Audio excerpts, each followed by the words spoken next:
What you guys, you alright? Shut up! Dr. Doolittle.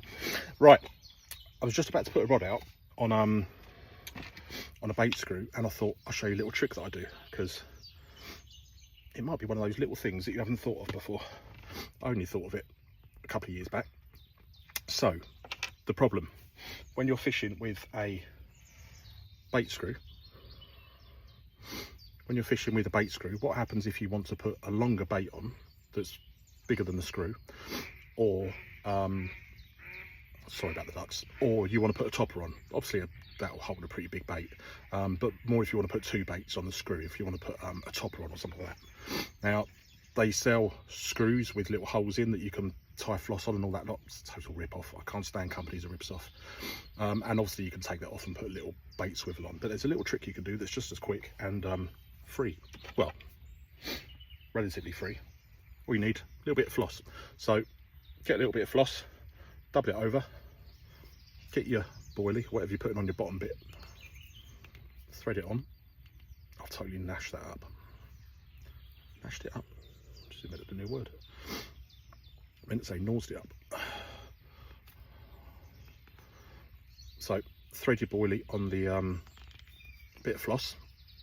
Okay. I've decimated this bit of floss, but I should be able to still do it.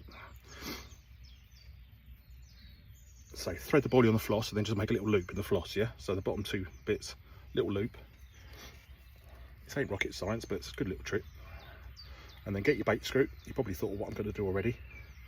Get your bait screw and put the loop over the top of the bait screw. So it's like that, okay? And then pull the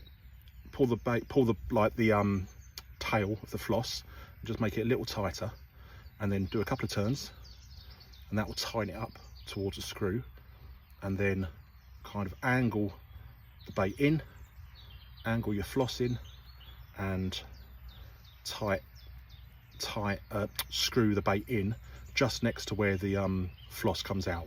If you do it too far over, it will look funny and come out at a weird angle. So put it right, so you can see there the floss is behind the screw.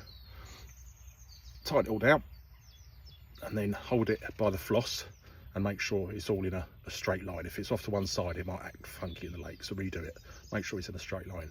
And then you've got a bit of floss coming off your bait on a bait screw, and I'm sure you know what to do from there. Tighten it down and put a top on. Good little trick, and means you don't have to buy needless bits of kit. Against the man, yeah. See you later, guys. Take care.